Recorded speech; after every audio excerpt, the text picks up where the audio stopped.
Hey everyone! Welcome back to the channel.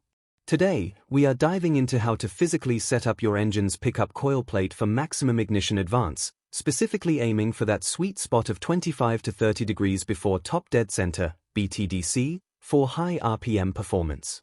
The idea was requested by Mr. Carlos, as shown on your screens.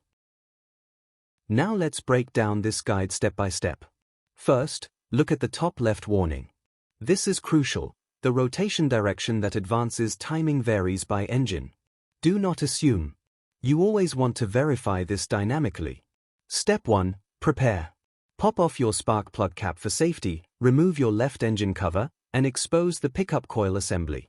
Step 2. Loosen the screws. You'll see 2 screws sitting in slotted holes holding the plate.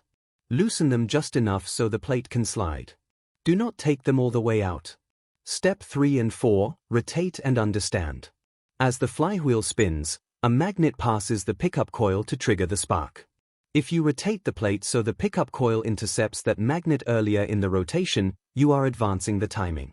If your timing number goes up on your gauge, you're moving the right way. Step 5 and 6, check and read. Fire up the engine and aim your strobe timing light at the marks.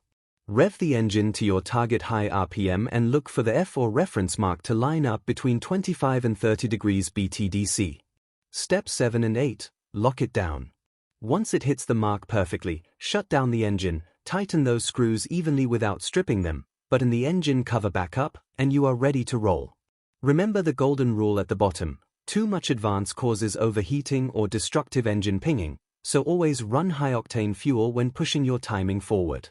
Now, here is where the real magic happens. If we lock our engine's pickup plate to full mechanical advance like we just saw, the moped will idle terribly or kick back when starting. We need a way to hold that spark back at low speeds. That's where our custom analog RC delay circuit comes in. We are integrating a manual potentiometer right onto the handlebars to behave like a leash for that advanced spark. To retard the timing, for starting and idling you dial the handlebar potentiometer to its maximum resistance. When the pickup coil sends its advanced high-speed AC pulse, the high resistance chokes the current. This forces the signal to take longer to fill up our small internal timing capacitor. Because of this intentional electronic delay, the SCR fires late. You've successfully retarded the spark back to a safe, smooth idle position. To advance the timing, for high-speed blasting as you twist the throttle and rev up, you dial the potentiometer down toward zero resistance.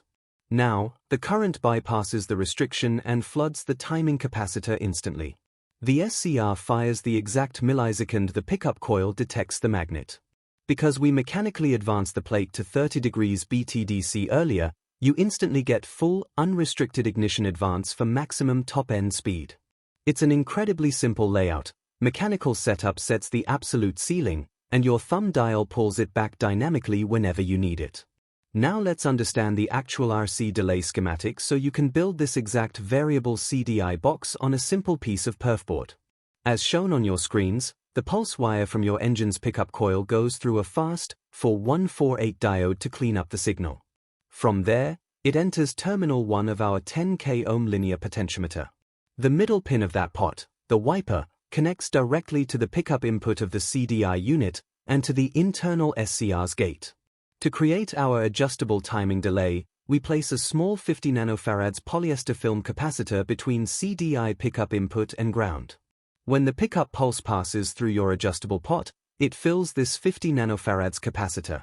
When you adjust the 10K pot, you change how quickly this 50 nanofarads capacitor charges up, providing the intended delayed retard effect and full manual authority over your ignition timing shift. So that's it, friends.